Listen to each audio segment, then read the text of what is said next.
Restons dans l'anthropométrie. Et cette fois-ci, parlons des indices anthropométriques qui simplement peuvent se définir comme la relation entre deux mesures. Je prends un exemple très banal. Si par exemple un individu a une taille, quand il est assis, il a une taille assise de 89 cm, est-ce qu'on peut déduire que son buste est long ou court? Quelles sont les caractéristiques corporelles de cet individu?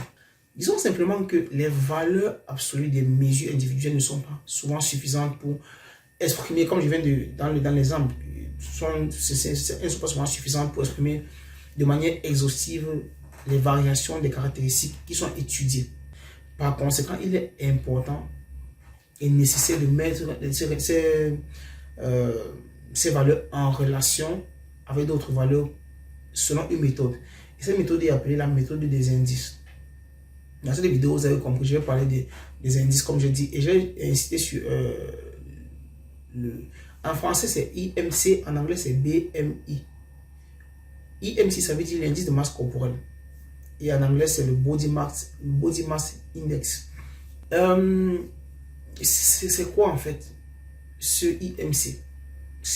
Vous aurez certainement déjà entendu parler, mais c'est simplement le rapport entre le poids et le carré de la taille. Donc c'est facile, si chacun peut calculer son IMC, l'indice de masse corporelle.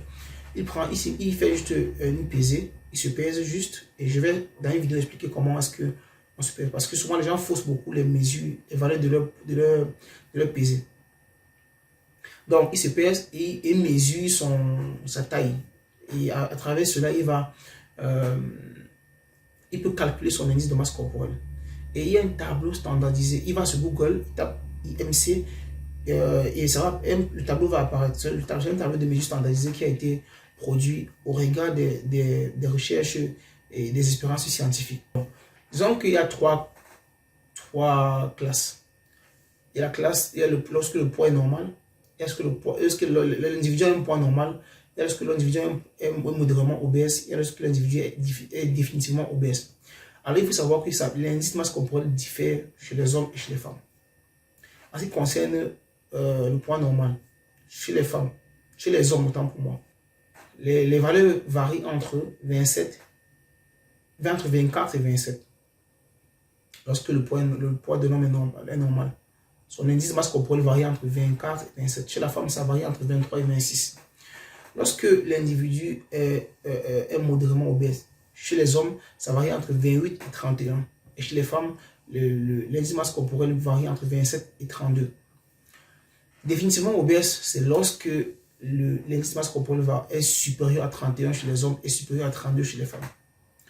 Il faut préciser que l'indice de masse corporelle est seulement un indice brut d'obésité. Et ça ne doit pas être utilisé pour évaluer la quantité de graisse chez les individus. Non. Pour évaluer la quantité de graisse chez les individus, on mesure la masse maigre et la masse grasse. Et ça comprend plusieurs choses que je vais évoquer dans une vidéo suivante. Et quand on fait ces mesures, il faut savoir que l'erreur de prédiction du pourcentage de graisse corporelle est très élevée. Okay? Donc, il faut toujours se rappeler que les valeurs de référence doivent de toute façon prendre en compte deux aspects, le sexe et l'âge. C'est pourquoi je vous ai dit que l'instrument corporel diffère chez l'homme et chez la femme. Passons maintenant à la relation entre le poids et la santé.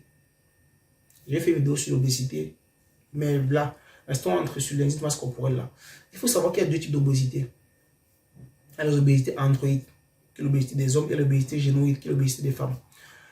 Gynoïde, qui est l'obésité des femmes en fait. Et l'obésité androïde, ça comprend l'accumulation de graisse qui est très importante au niveau de la région abdominale. Ça comporte plus de risques de morbidité et de mortalité que l'obésité génoïde, qui, à contrario, comprend l'accumulation de graisse qui est plus importante dans la région des hanches. Si on parle de l'obésité androïde, il faut savoir qu'il y a des risques accrus d'hyperinsulinémie, de diabète insulino-résistant, de cancer de l'endomètre, d'hypercholestérolémie, d'hypertension, d'artériosclérose et de lipides, un niveau de lipides élevé. En ce qui concerne l'obésité générale, il faut savoir que les lipides dans l'obésité, les lipides sont moins actifs. Et il y a une accumulation de graisse qui dépend de l'activité de l'enzyme lipoprotéine, qui est la lipase, en fait, cette enzyme. Et ça reflète un facteur génétique. Parlons maintenant de la taille et du poids du corps. Disons que la taille du corps, se définit comme la moyenne des dimensions squelettiques. Et la taille offre des composantes segmentaires. Et la taille offre une description informelle du développement corporel. Et ça comprend quoi? La taille comprend les dimensions des os, les articulations, des diamètres et des profondeurs des segments squelettiques qui sont représentatifs du système de soutien du corps.